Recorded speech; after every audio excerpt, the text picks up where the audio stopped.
Hi, this is Ernie. I'm the guy who had $6 in his checking account to now having millions of dollars. Many of you have asked, hey, can you create a course on options trading? I've heard you.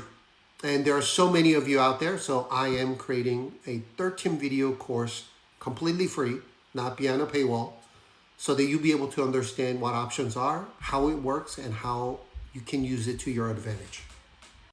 And this video is the first video that's going to talk about options. So many people are confused. Many people are not clear on what exactly are options. How can you sell something that you don't have? So I'm going to explain to you with examples that might be easy to understand. So let's start with call options. So there are two types of options, and options are it's a right. It's not an obligation. So let's start with an example. So when you buy a house, or when you're selling a house, it doesn't really matter. When you buy a house, and so you go through a broker, you could do it by yourself, and you tell them, hey, this is the price that I'm willing to pay. And the seller agrees, which is what we call the striking price. And what happens is, then you have to pay options fee, right? This is similar as premium. During this time, you're not obligated to buy it, but you have the right to buy it at that agreed price. And what you typically do is you go through inspection and you do appraisal to make sure that you can secure the loan and make sure that nothing's wrong with the house. And once you are completed with all that, now you have the right. And if the house is not in a good condition, let's say there's termite, it has foundation issues, then you can negotiate, right? So you're not obligated to buy it at that price, but you have the right to buy it at that price, and it sometimes gives you the flexibility. So when you buy a call option, you have the right to buy stocks or ETFs at that agreed price. That's what buying call options are. Buying put option is like insurance company. So what it does is, let's say last couple of days stock price tanked, but if you paid insurance premium, right? This is nothing more than insurance premium when you buy put option.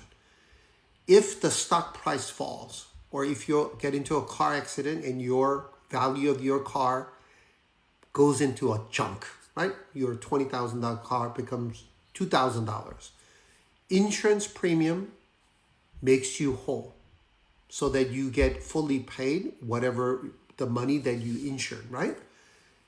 Buying put option works exactly the same way. When you buy a put option at agreed price, no matter what happens to the stock price, you have the right to sell at that price. That's what put options are. But you might hear me say, "Oh, I don't buy options." No, I don't buy options. Why not? Think of it as the car insurance. Do I ever make money as a driver paying insurance company premium? And how often do I get into a car accident that I'm like, oh, that was totally worth it, and I got all my money's worth? I will never be profitable being a driver paying premium. But who makes money? Do you know one single auto insurance company that's not profitable? No, because they are the one that's collecting the premium. And it's up to the probabilities or chance that I most likely will not have an accident, or they have enough stocks or portfolios or drivers out there that I can minimize and diversify my risk, so that even if one thing fails, like one option did not work out, in most cases, I'm going to make money. And I know this might be very difficult for you to understand first time you read it or first time you hear it, but this is why you want to be an insurance company, not a driver. And that's why you sell options. And call option works the same way. So hypothetically, something did not go right, or they lost their job, or something happened with the buyer. If the deal doesn't go through, who keeps the money? The seller keeps the money. The buyer is going to lose money. They lost money paying for the inspection and appraisal and all that.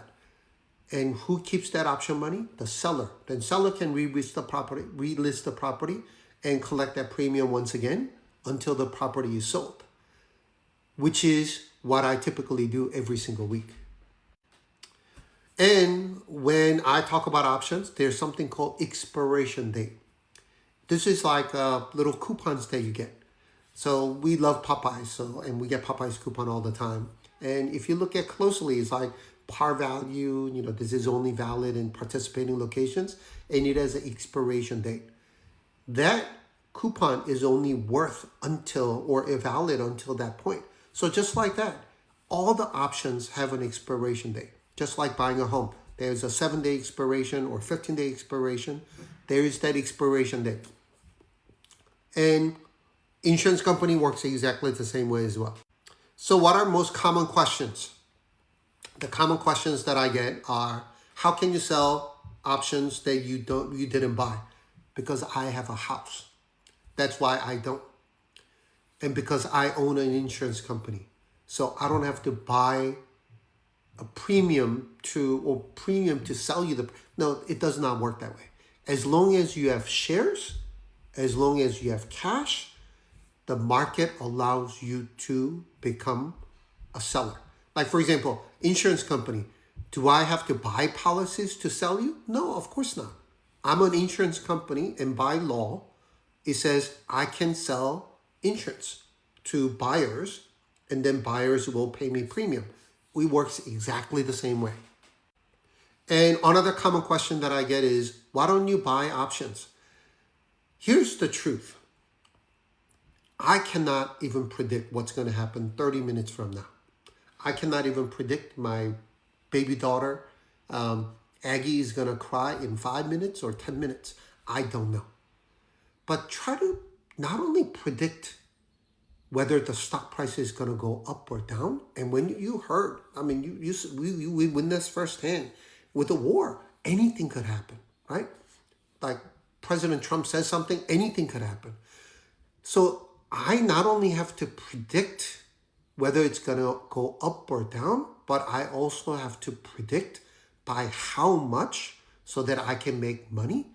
This is why people who buy options 90+% lose money. And I don't want to be that person, which is why I would rather be that insurance company or the home buyer or home seller who can always use my assets and my company to just milk it and make money every single week. Hopefully this answers your question about what options are. But if you want to do more reading, there's a book called Options Trading 101. I'll put this into my link. But here, I will answer any questions you have, and I'll try to create as much content as possible so that all you guys can be not necessarily trained, but better informed about how options work. Again, thanks for watching. And for those who have questions, leave me comments, and I'll try to respond to you within 24 hours. Again, tell your friends, tell your colleagues about how this can potentially benefit their portfolio. So tell them about what I'm trying to do so that we can all benefit. Thanks for watching again, and I'll see you guys soon.